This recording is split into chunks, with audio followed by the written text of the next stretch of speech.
This might just be like an extended bullshitting. What do you think, Troy? Kind of sounds like it, dude. We had to make sure, since you're traveling and I had midterms, that we basically didn't have to prepare for this episode.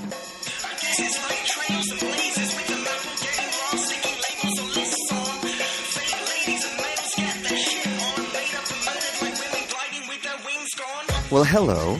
Welcome to another episode of Owls at Dawn. We are just two dudes from Southern California who studied philosophy, politics, and religion around the world and decided to start a podcast where we could bullshit with impunity. I'm Austin Hayden Smith. And I am woefully unprepared for this episode. Oh, I'm also Troy Polidori. Yes. And I am presently in a hostel in Dublin right now. So maybe we're both unprepared for this. So let's do this shit show. Yep. All right, so for our first segment, we have the Shitty Minutes, where one of us rants about whatever's grinding our gears this week. I actually prepared a Shitty Minute for this episode, and then, 2 hours ago, I realized it was your Shitty Minute this week, Austin. So I'm saving it for next week. What do you got for us today?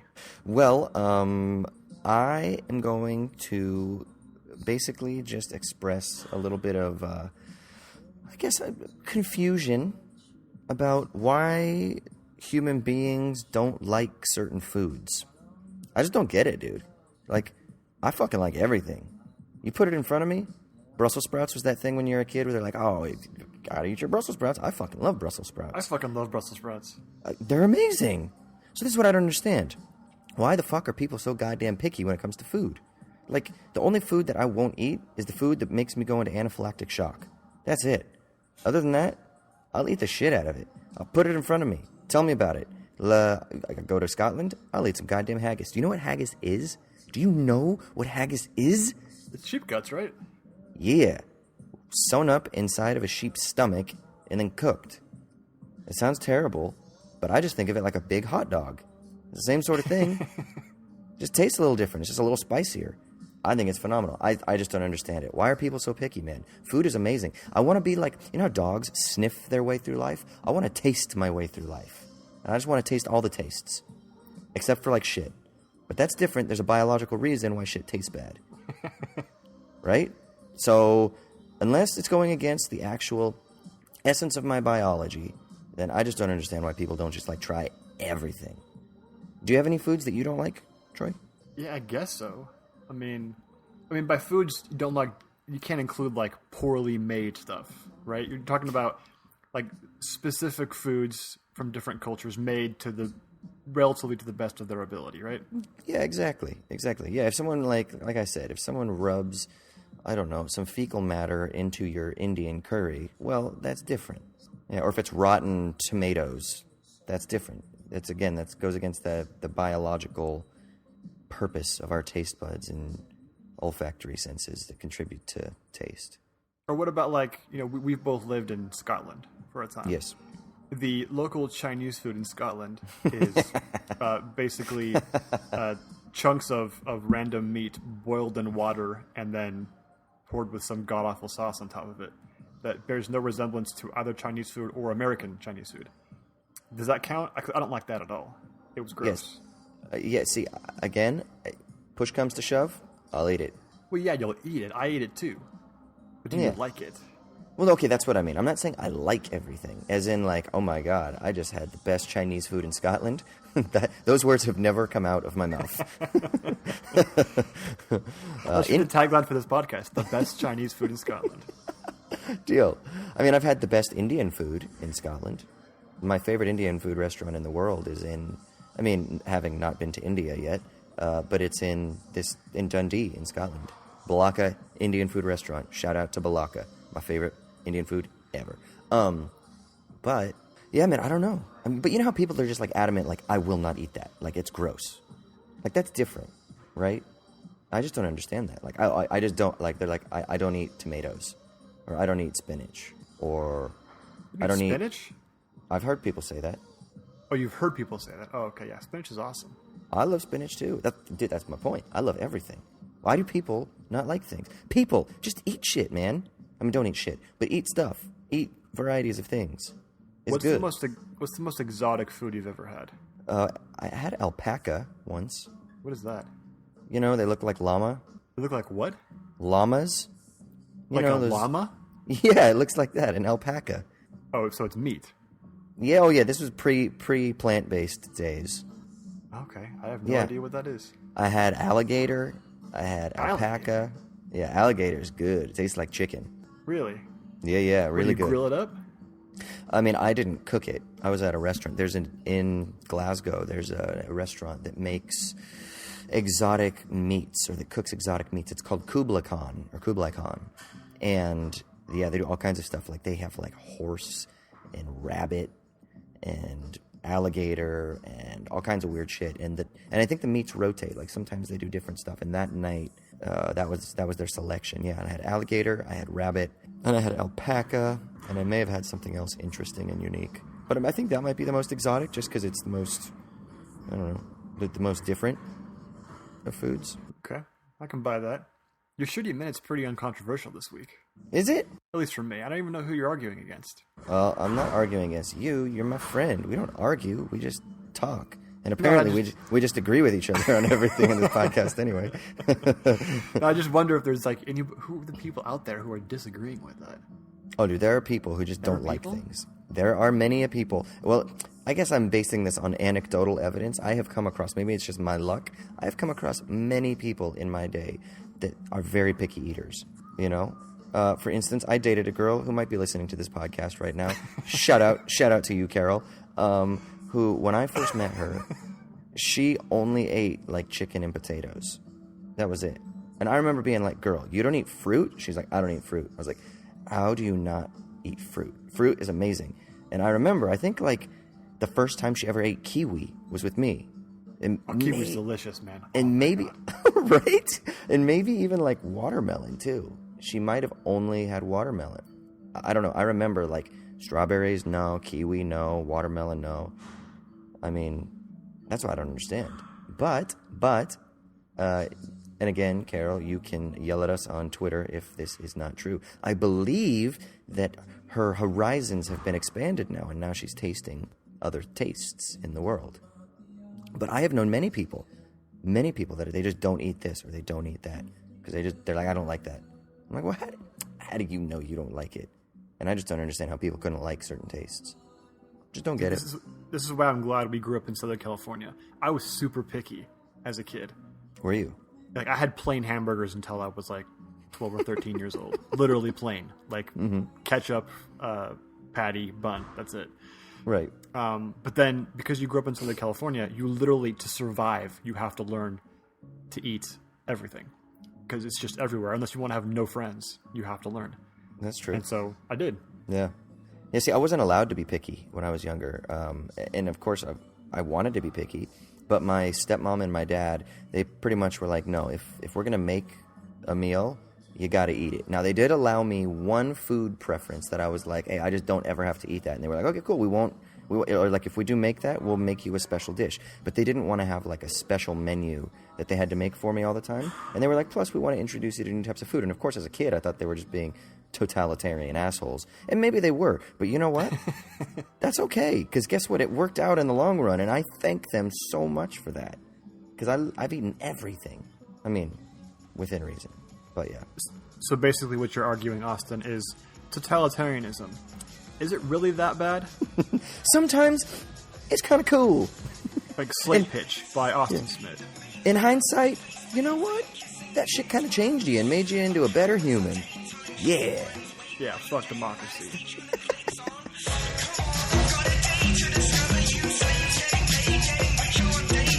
Cool. Well, let's head into the main segment where this week, this might just be like an extended bullshitting. What do you think, Troy? Kind of sounds like it, dude.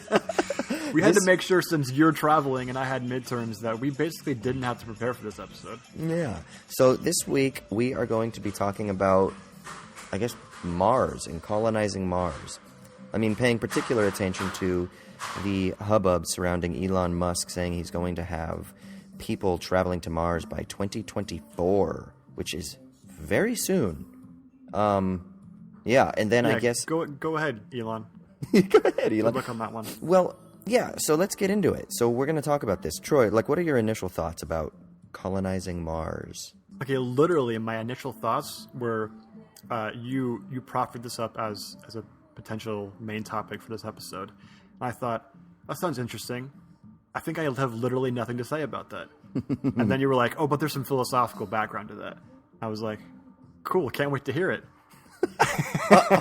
Oh, okay. So the onus is on me right now to make this interesting. Is that right? I don't want to say that, but I kind of did. No. I'm only half joking here. Yeah. I guess I have some thoughts on that. It sounds kind of ridiculous, but they're not well thought out. You think so? So I'm kind of wondering what you think, and then maybe formulate some thoughts from there. Well, my initial thought is, why the obsession with Mars, right? That was kind of like my initial thought. And then the next thought was, how? Like, how is this going to happen? I mean, there needs to be some massive terraforming. You got to fix the environment somehow. I mean, is everyone going to be living like in the biodome? And if you've seen the movie Biodome, you know how that works, right? I mean, I'm not saying Pauly that we're fucking Shore, yeah. Yeah, exactly. Let's send Pauly Shore there. He's already done it. Him and Stephen Baldwin, and we can just get rid of Stephen Baldwin. So that sounds like a win-win on both sides. We should just send all the shitty actors to Mars, and then they have to deal with terraforming and dying of cancer. Oh gosh. Yeah. Okay. So it seems, first of all, like there is a massive uphill battle. Like that 2024. No, he's not saying that he's going to start colonizing in 2024. It's just that trips, like journeys, are going to start in 2024. So that doesn't sound too unreasonable, right? I mean, wouldn't it take at least a decade to train people? Well, he's got a half a decade. Okay. He's Elon Musk. You don't realize he's God. He's a god.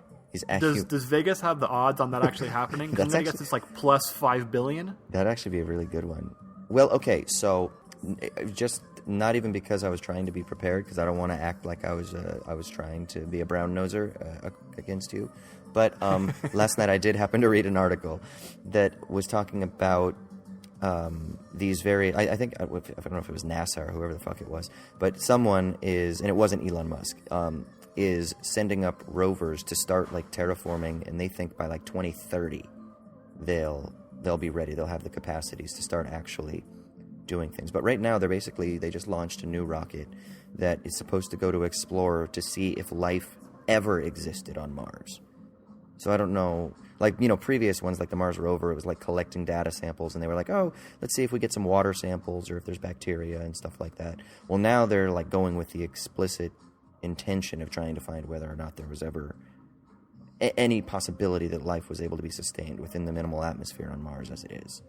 So, I mean, I guess a lot of different people are trying shit.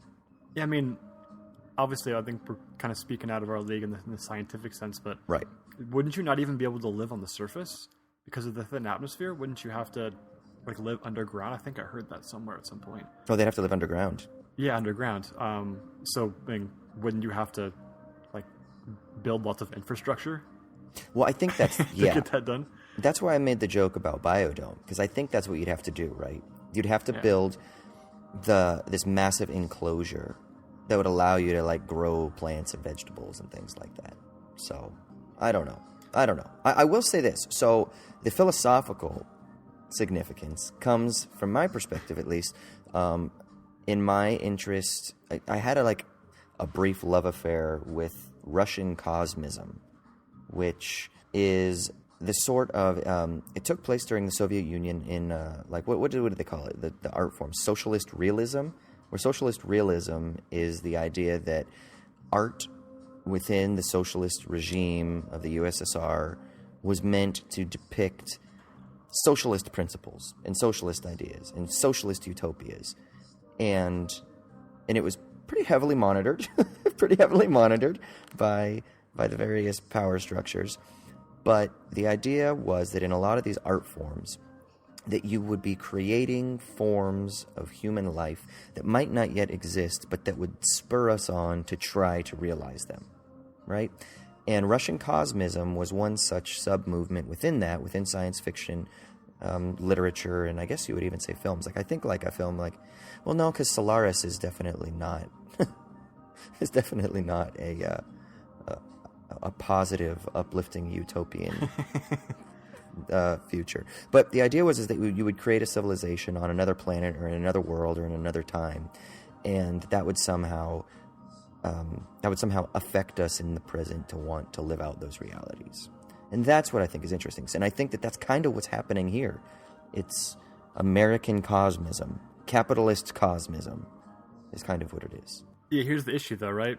It's not really an ideal to which to strive in the American sense. I mean, it usually isn't the topic of conversation that brings about this discussion of colonizing Mars an escape from the Earth we've destroyed. Yeah, and that's actually, I think, I just watched Werner Herzog's Lo and Behold, which, by the way, go check that shit out.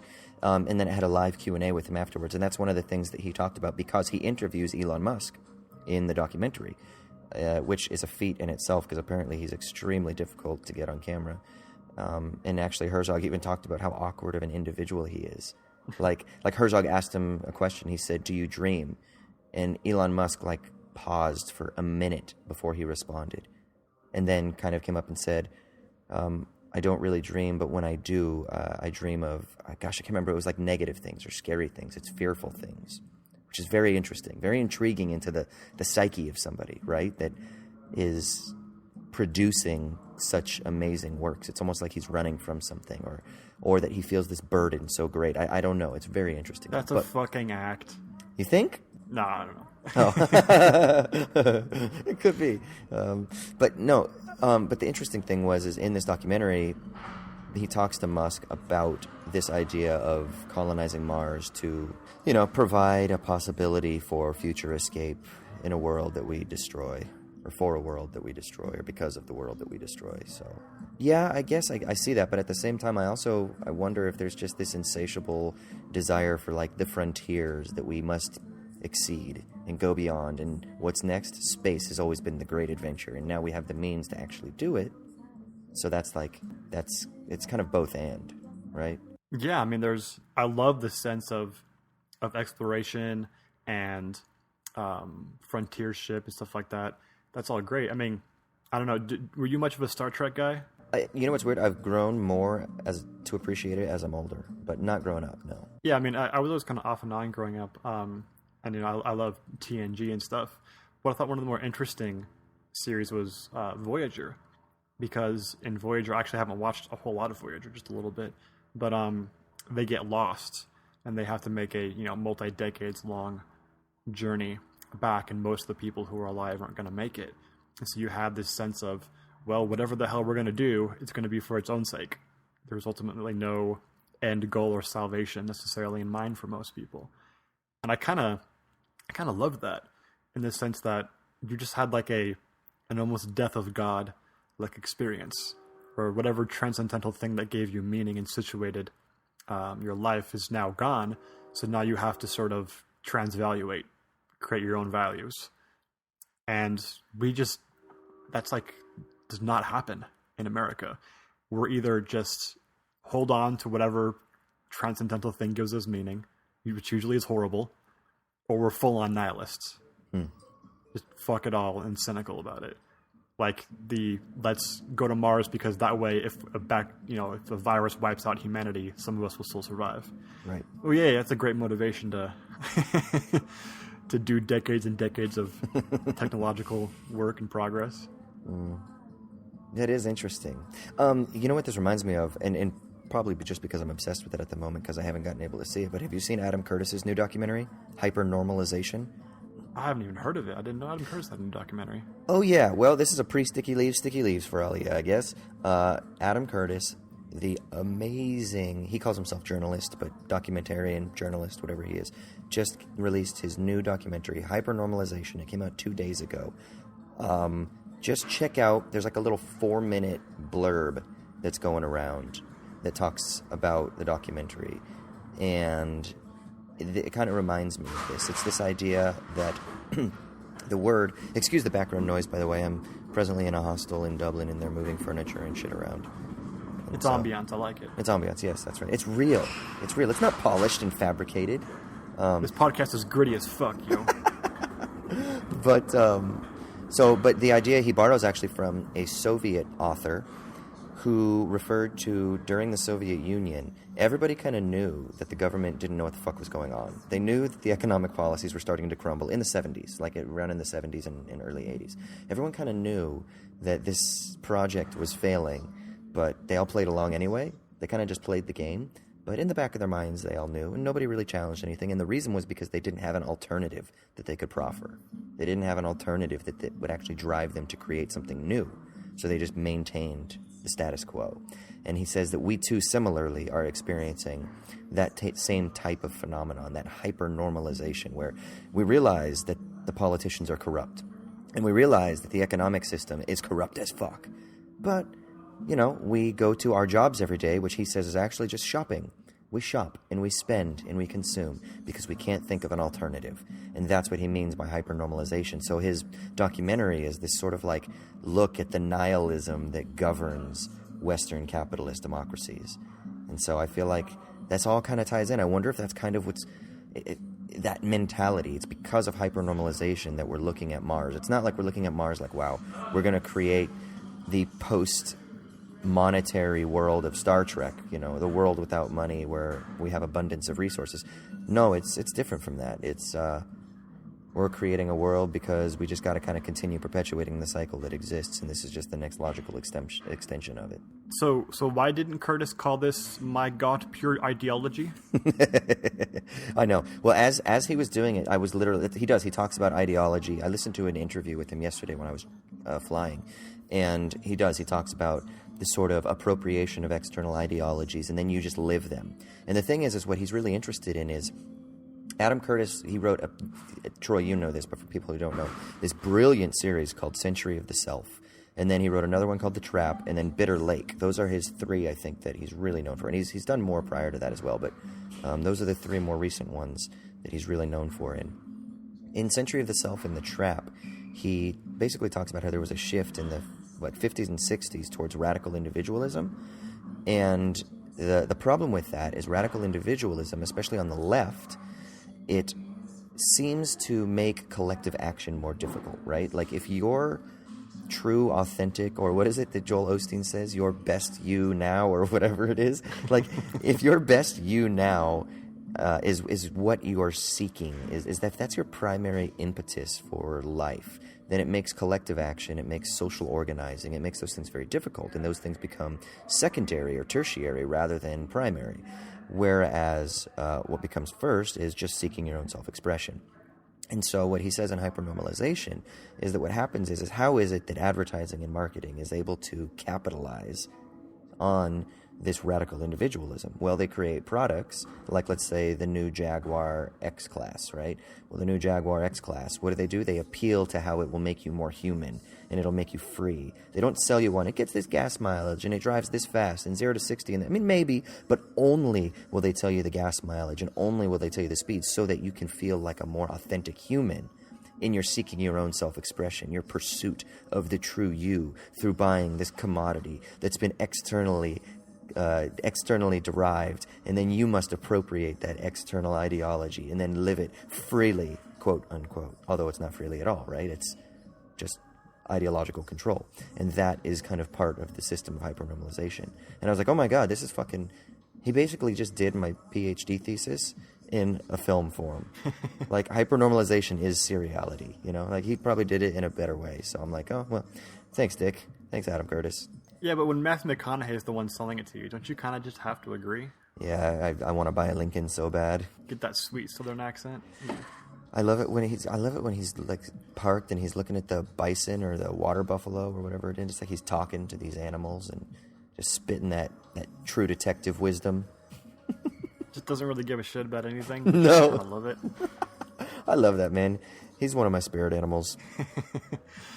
So, okay, to tie that back into the colonizing Mars thing, what does this nihilism, this individualism and nihilism that infects American ideology, what role is that playing in this discussion of colonizing Mars? Well, I think that it has more to do not individually, not like it's because obviously we're talking about the level of the unconscious. Hold on, I got a fly flying around my face right now.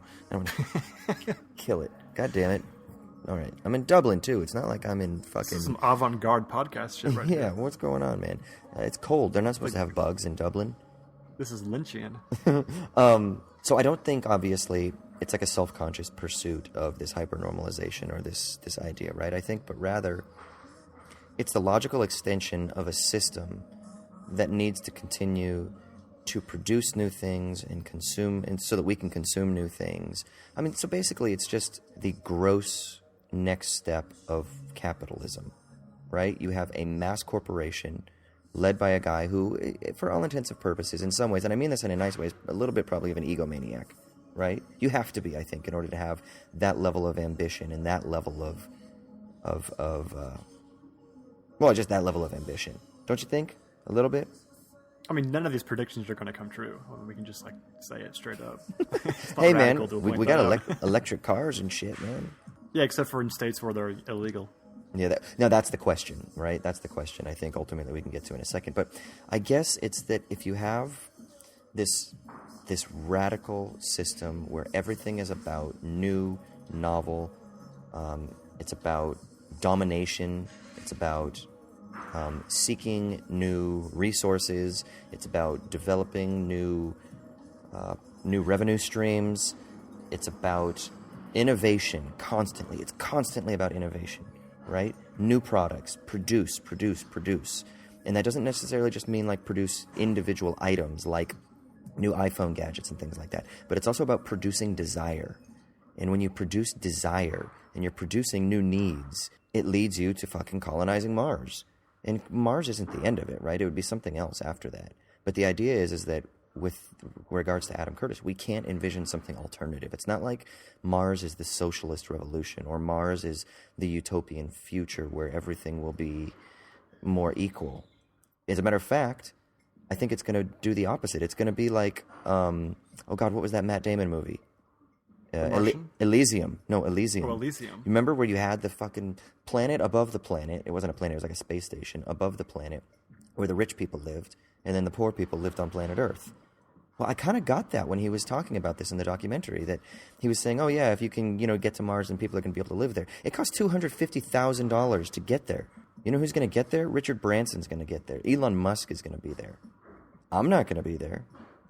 I mean, unless we get that Fuck You podcast money going. Yeah, they can all die of cancer. That's totally fine.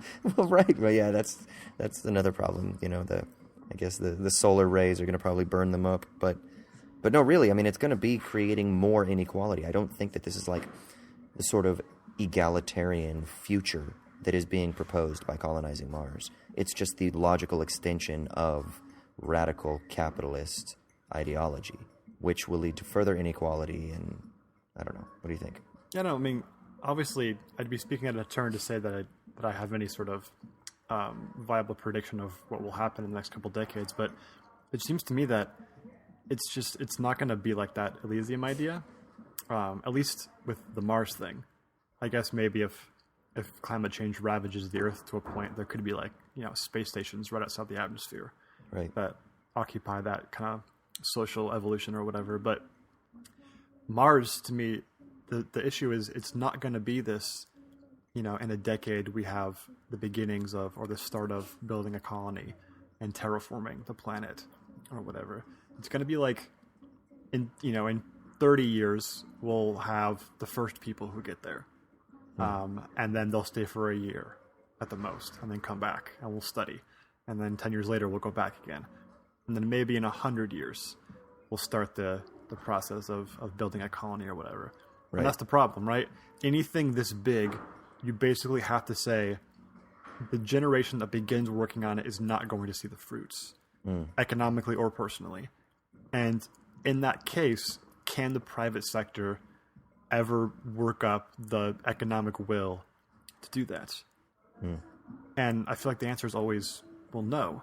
I mean, maybe you'll have some space tourism, and they could build a rocket that's reusable, and then the Richard Bransons of the world can take some rich people up there and look at Mars, and they're going to get bored and want to come back and be in their Playboy mansions or whatever. Right. So, you think we're stereotyping a little bit here? Maybe a little. Well, bit. Yeah, but don't you think that in the age of social media that there's going to be a lot of sign value to be able to be a traveler to Mars. Like, imagine being like the first person that's like, yo, I had sex on Mars. It's going to be like Dan Bilzerian or some shit like that. And he's going to, like, that's his thing. He's going to spend $250,000 so he can take his Instagram account and go up there and have sex on Mars. And imagine how many photographers, like rich photographers and celebrities, are going to spend shitloads. I think that there's actually a lot of potential revenue in the meantime while they're terraforming and while they're exploring to be able to make shitloads of money on the tourism.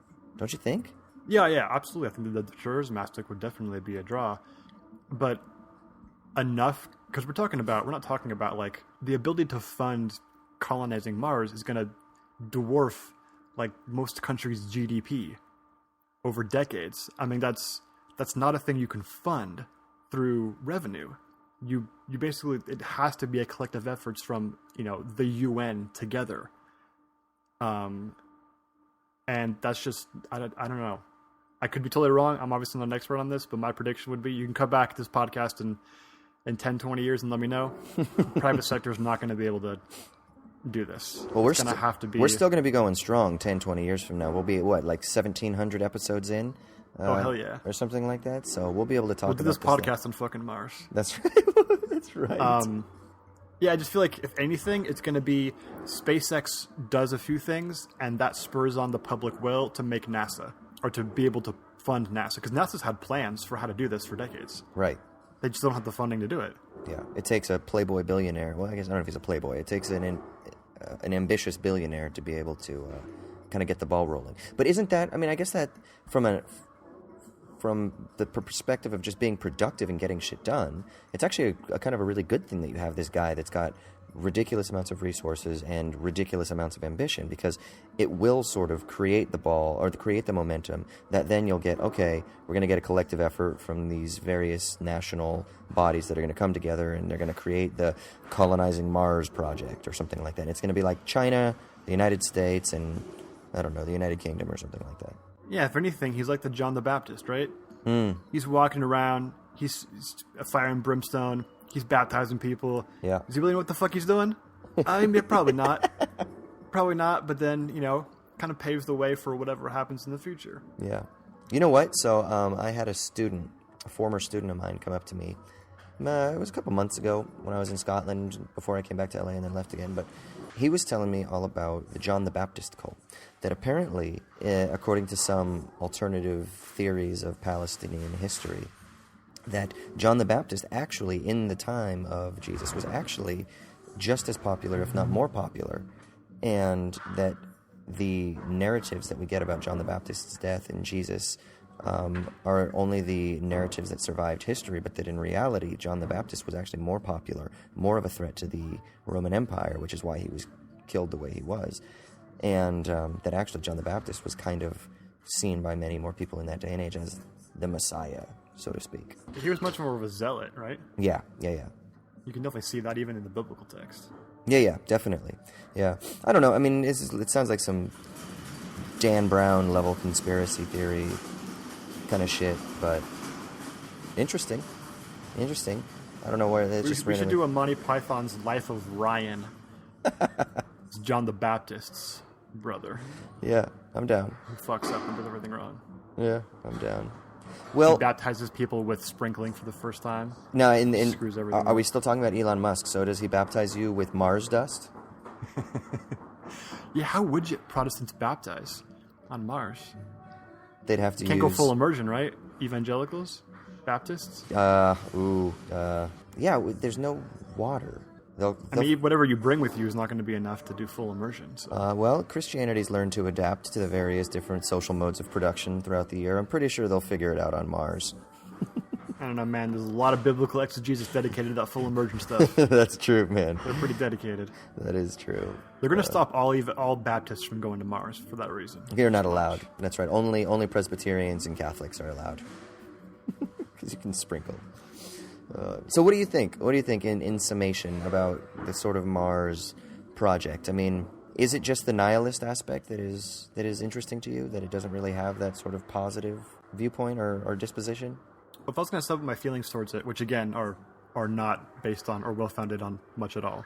So hit us up if we've said many, many incorrect things in this podcast. We'd love to be corrected. Yeah. And in one sense, you tell me how you feel about my response here. Okay. In one sense, I feel like it's negative in that it's purely based on this nihilistic tendency.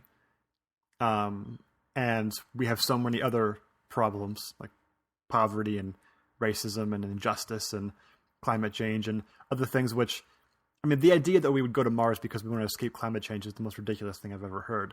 Like, how about we just like try to stop climate change rather than trying to take over another planet whose atmosphere is so much more hostile than ours will probably ever be. That just seems ridiculous to me in the face of it. But at the same time, I really like the impetus of thinking about these speculative questions, challenging the things we value, and saying, hey, maybe we could value space travel and exploration just for its own sake, just because it's valuable to do that, to challenge ourselves. That's great. And if we had, I mean, for me at least, I envy a lot of the kids who grew up in the 60s and got to experience the Apollo missions firsthand. That was the biggest thing in people's lives, and every kid wanted to be an astronaut. And obviously, some of that's kind of hokey, but the idea that you could aspire to dedicate your life towards a thing, regardless of how much money you could make. Are you going to be a STEM major and make enough money to survive? Well, we started thinking about dedicating your life to a job where you actually do things that progress humanity and challenge and change ourselves. That's a great sort of part of humanity, the creative aspect of us. And, if we can kind of try to promote that in any sense, I'm all for that. I just get worried when it seems like it's more nihilistic than it is creative. Right. Well, so without worrying about like the purity of intentions, what if it actually just yields positive results in the future? I mean, do you think that it will, regardless of if it's from a nihilistic disposition or a more sort of positive disposition? Does that matter to you? Oh, certainly it can. Look at the Apollo missions. I mean, they were purely based on beating the Russians, right? Yeah. That was pure nihilism. But, for the vast majority of people who were experiencing it, it wasn't that way. Yeah. So you can totally divorce those two, right? Yeah. You think so? Yeah. No, absolutely. I think you can. Yeah. I think the little kid within me just finds this so fascinating and so fun. Like, I'm like, yeah, I want to colonize Mars because that just sounds fucking awesome because it reminds me of a movie, right? But I think when you actually start to look at the sort of practical applications or the practical reasons, I think what you said was absolutely brilliant. Like, why are we spending so much time trying to colonize a planet whose atmosphere is far more hostile than ours will ever be? That's true.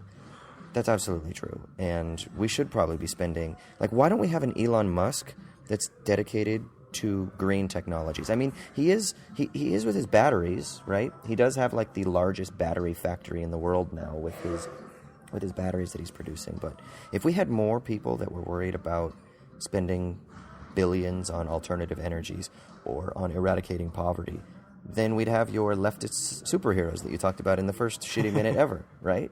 Like, Elon Musk is kind of a libertarian superhero, right? Oh, yeah, absolutely is. He's a libertarian superhero. We just need some leftist superheroes now, you know? You know how Zizek always says it's easier to imagine the end of the world than it is to imagine the end of capitalism? Yeah. This is what it kind of is, right? It's easier literally to imagine terraforming and colonizing Mars in the next 20 years than it is to basically stop like carbon emissions. Yeah, exactly. Or the oil industry. Yeah, we love the oil companies so much that we're going to just say, fuck it, let this earth burn, and we're going to go to Mars now. But only the rich people are going to get there. To think of controlling and regulating them. Let's just fuck it and go to Mars. Yeah. Well, amen. Good on you, Elon.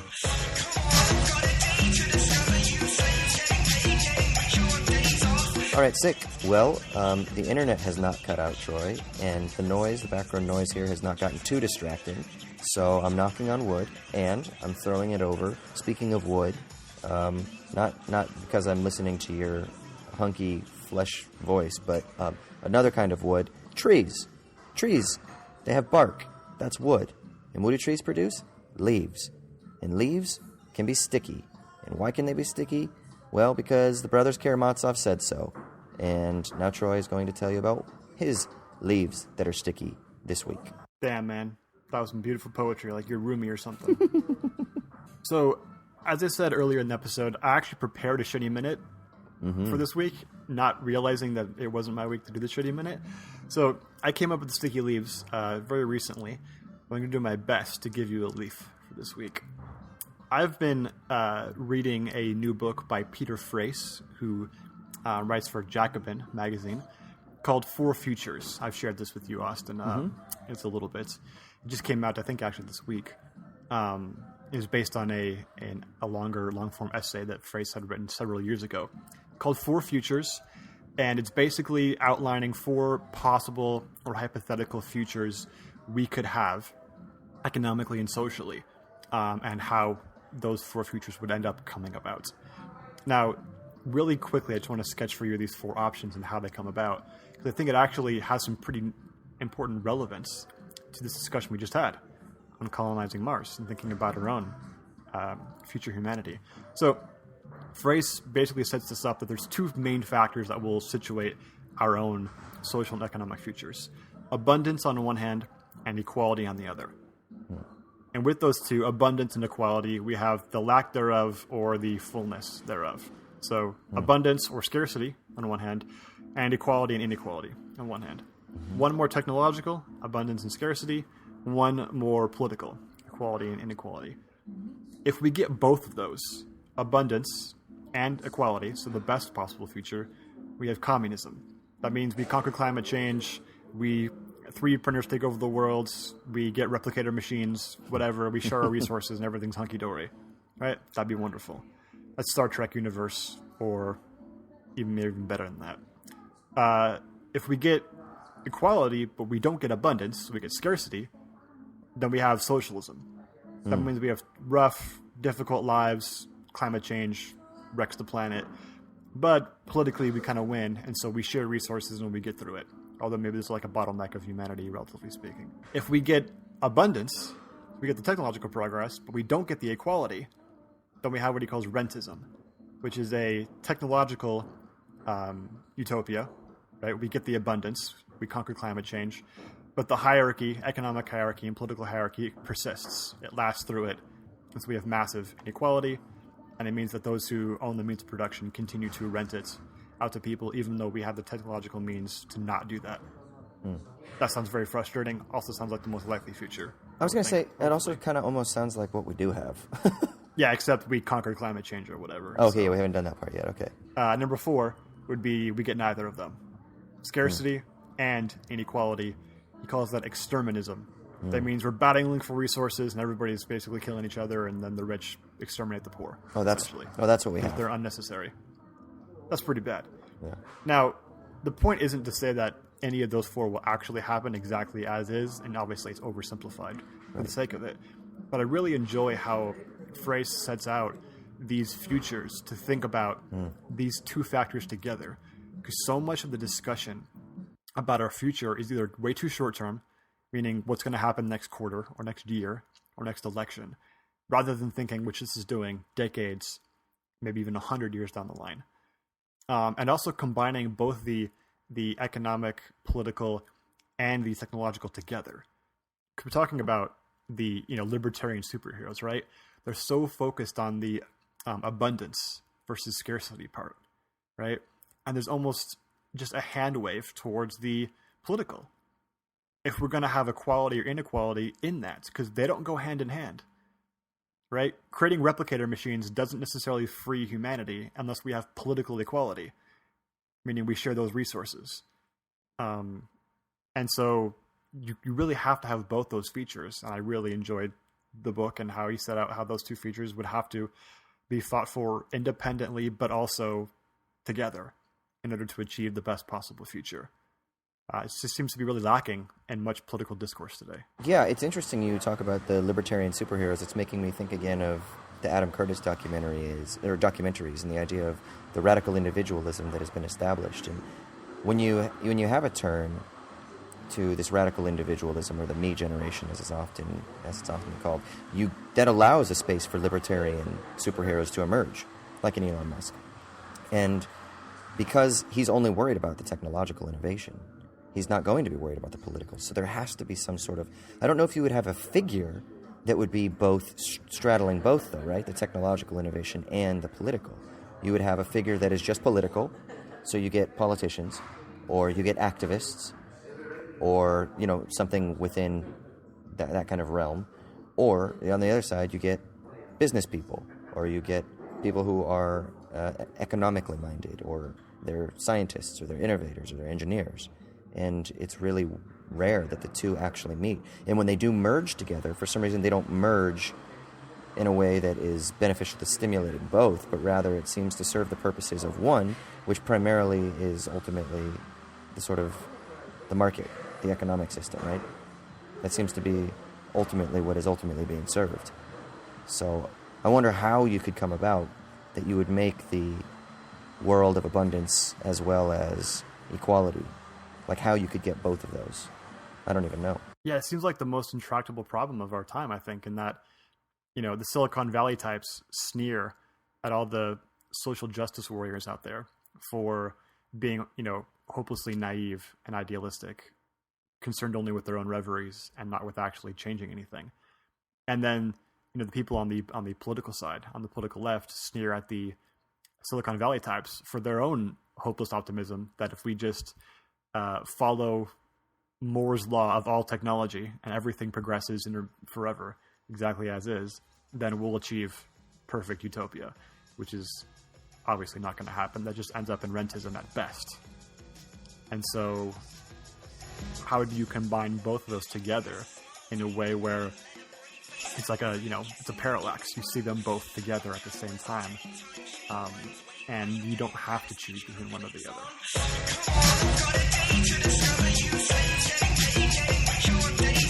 All right, so our next segment is bullshitting.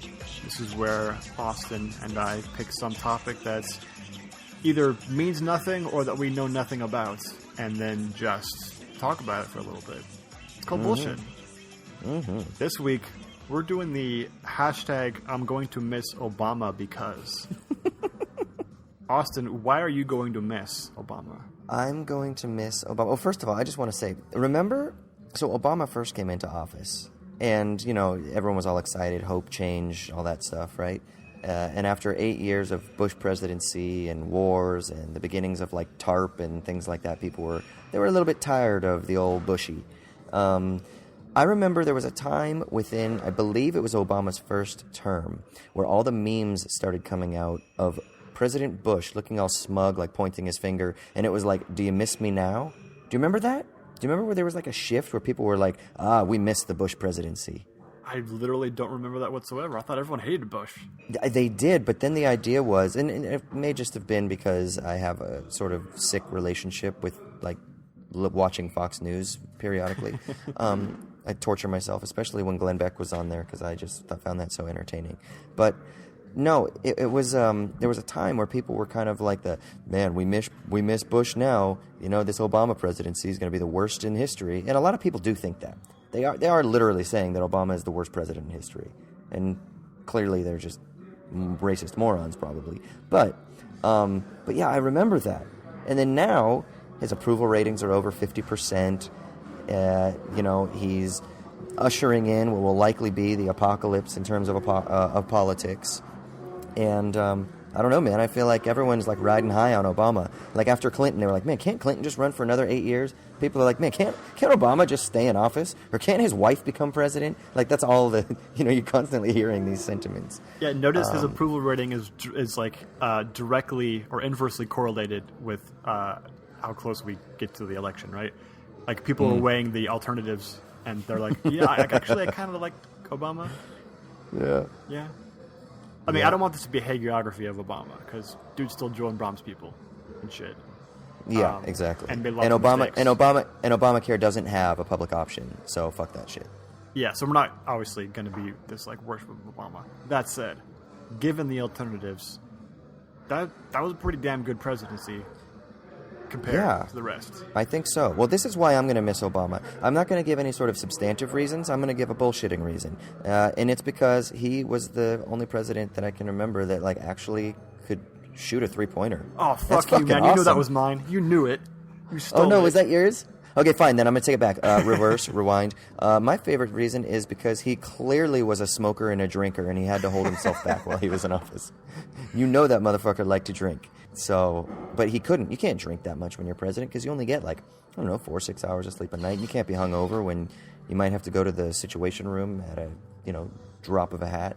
So I'm going to say that you know that the motherfucker likes a beer and that he likes to smoke. And I am tired of this bullshit where they're like talking about the president has to have morals. You know what I want? I want a president that drinks, that smokes, that doesn't give a fuck, that swears, that is irreverent, that has tattoo sleeves, that, I don't know, maybe he's a womanizer? Oh, wait, never mind. That is John F. Kennedy and Bill Clinton.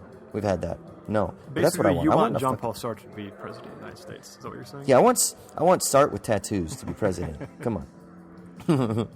But no, it's just the fact. Yeah, well, I'll say that he was a drinker and smoker, and I kind of dig that. He just seemed like a cool dude, and he's smart as fuck. I remember reading about him being a chimney. That was really surprising to me. I had no idea. Yeah. They had to hide it because it was like, do young boys in America, or young children, I should say, in America, they got to have an example to look up to, and they don't want to have this, like, chimney-smoking fucking president. Dude, I mean, look at his hair. Look how it's changed over 8 years. That dude needed something to calm him the fuck down. Give him some gin and some cigarettes or cigars or something. Yeah, man, if that's his vice, then more power to him. Exactly. Yeah, man, I feel like I'm Smeagol, and you're Bilbo. And you just came and fucking stole the ring from me by talking about basketball first. Because now it feels like I'm just riding your coattails. No. You knew. That's what I was going to say. No, I swear. I mean, if I were self-reflective, yeah, but I wasn't. I was just riding the flows of life, man. It is like 6 a.m. in Dublin, and you've been traveling all week, so maybe I should cut you some slack. Yeah, exactly. But yeah, so that's yours. That he had a J. I mean, dude was a baller president. I know. I mean, he played, college players. He wasn't very good. I mean, as you would expect a guy who's 50 or whatever years old to be. Right. But he enjoyed basketball. That was pretty cool. He knew about basketball. So. That was kind of cool too. He's also, you said that dude's fucking smart. I mean, we had a legit academic who was president. Yeah, and here's what's crazy. People actually bemoan the fact that he's smart. They feel like he's lecturing down to them. And then maybe it's just because I'm so used to being in the academic environment. When I hear him, I'm like, is that lecturing? Is that pandering? Is that, kind of patronizing or didactic? It doesn't seem so to me. It just seems like he's trying to be articulate and he's trying to communicate effectively. But a lot of people don't like him because of that. They begrudge him for it. Yeah, you know what's pandering? Pandering is trying to appeal only to your emotions, like Bush did in every single speech he ever gave. That's like really, really patronizing. Yeah. Thinking you're not capable of thinking intellectually, so I might as well just stoke your emotions with my southern smile and charm. Yeah, I mean, that's all bullshit, obviously.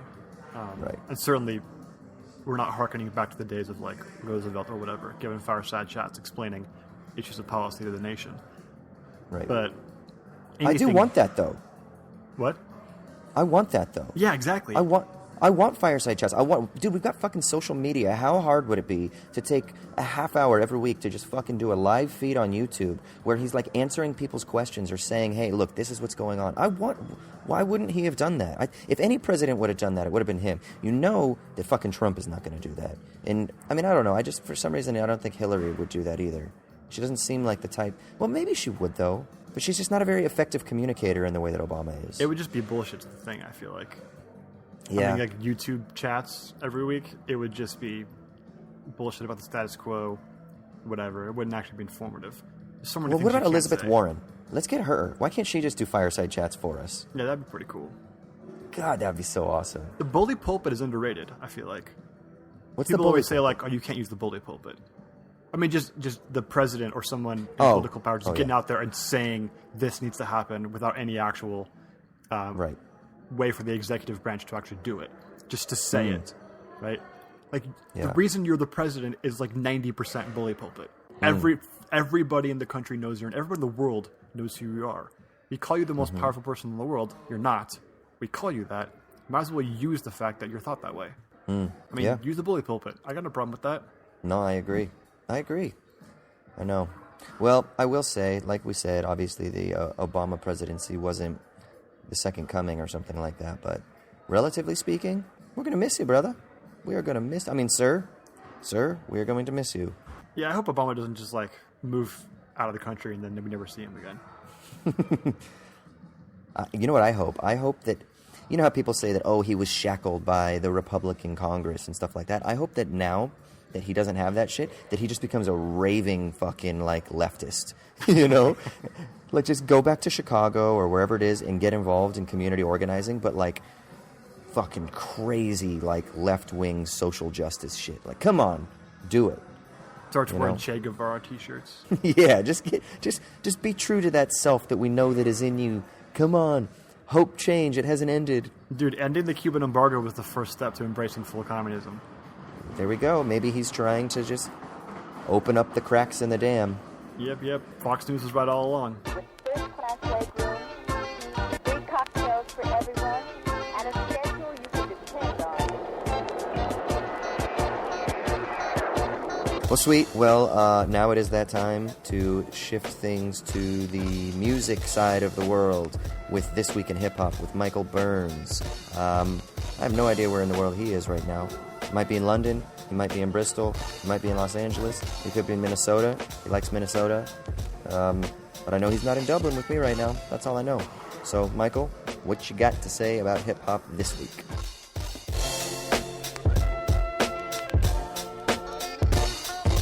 Hey, it's Michael Burns with This Week in Hip Hop on the Owl's Dawn podcast.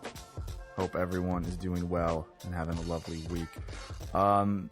So first, I got some fun comments after last week's podcast, so I like that. Please continue to bug me and tell me what you disagree with.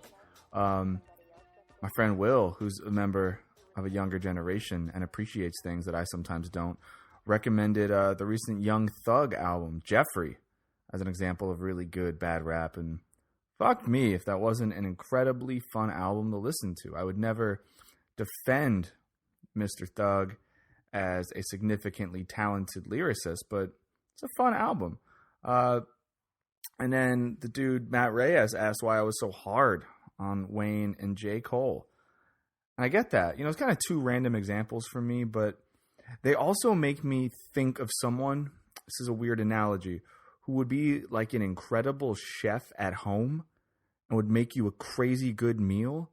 But then when it's time to go to work, he goes to his job at the Cheesecake Factory and makes the same boring shit over and over again to pay the bills. So I think like Wayne and Cole are two dudes who on mixtapes, I think like Wale's like this as well. Early mixtape stuff, awesome rappers. But when it comes to commercial releases, a lot of snooze fest stuff. But whatever, let's get on to it. Got 3 things we'll talk about this week. Kind of a weird time. I feel like this season for music releases is a little bit dead. Maybe that'll change. But track of the week, this wasn't hard for me. New Pusha T. HGTV is the track. Came out in a video. It was a very cool video too. An age where I normally do not give a shit about watching music videos. I really like this one. The beat's really good. And I was surprised when I found out it was a Mike Will Made It beat. I think of him as doing a more maximalist Atlanta style, but this was a real minimalist, perfect for Pusha T track. He flourishes over it. He calls himself Blow Obama, which is cool. It's just a lot of really hard, typical bragging, coke referencing raps. It's funny that he's bragging about being a cocaine-based president on the same week that Pusha T campaigned with Tim Kaine for Hillary Clinton. Pusha is with her. But either way, it's a really good track, and I'm very excited to see what the next Pusha record is like. I think HGTV is going to be on it. We heard Drug Dealers Anonymous with Jay-Z recently that I think is going to be on it as well. So I'm looking forward to that. And to speak back to terrible rappers from last week, the one questionable part of the new Pusha track is when he shouts out designer and tells them it's all going to be okay. And I just still think this is one of the funniest and most ironic things, that one of the best rappers out has very odd taste as the president of good music. But he's a businessman, so maybe it's just a business thing. But it's very funny to hear Pusha T shout out designer. Album of the week, and this one I'm kind of cheating. I'm not kind of cheating. I'm objectively cheating. So it's Yes Lord by No Worries and X Worries.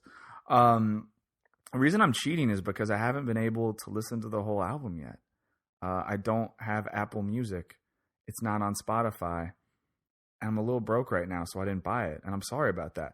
I've heard about, I'd say 70 to 80% of the tracks just by listening online.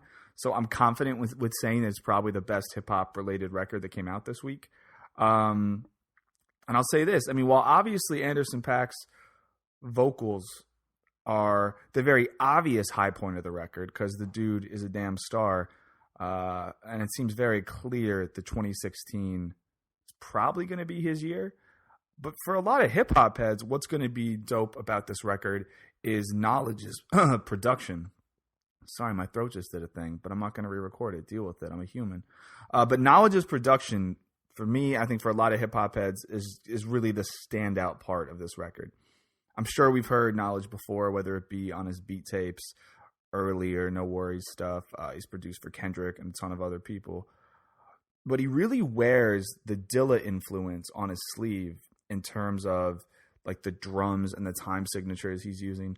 But he pushes that Dilla influence forward with a really contemporary West Coast beat influence, which I think is really cool. I mean, really, Knowledge's style sounds like if the album J-Lib had a child.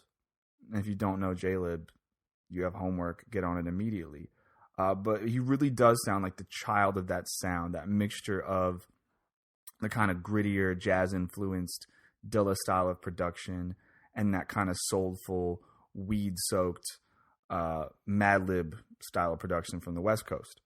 So, and it's really good just to hear a cohesive musical project from Knowledge as well, because a lot of his shorter projects and beat tapes have been good, but a little all over the place. Anderson .Paak is obviously incredible vocally, though at times, if I was going to critique, I would say his lyrical content when he's rapping on the album is just mediocre. It's not great. It's fine because dude is one of the most talented musicians and singers and songwriters in the game right now. So if his rapping is only better than, 50% of the dudes on the radio, that's totally fine. But yeah, his voice, his cadence, his flow, all awesome. But he's definitely more style than substance when rapping. But that's fine because his voice is just like another instrument. But definitely listen to that record.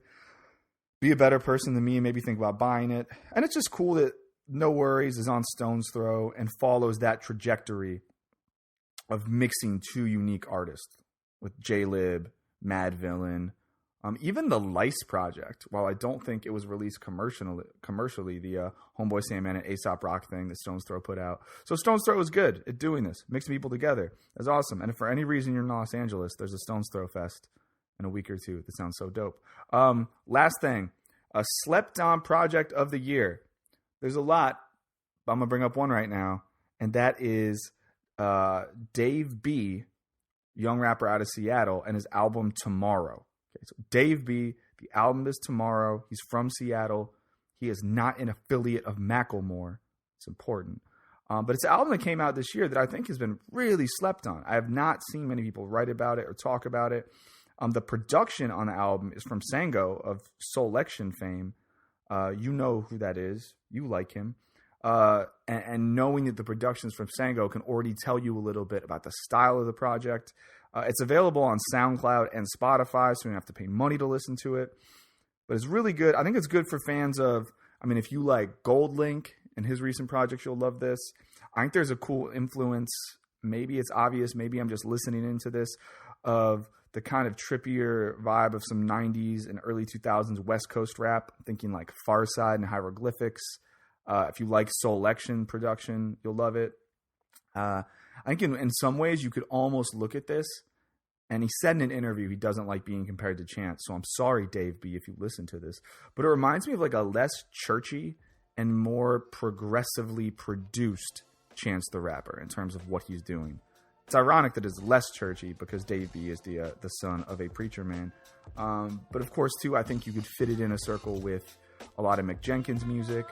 And then lyrically and stylistically, dare I say, there is something Andre 3000-ish about this project. So, I don't know, man. You should listen to it. Dave B. It's called Tomorrow. You can listen to it for free. No excuses, no worries, no apologies. Fuck Trump. I'll catch you all next week. Bye.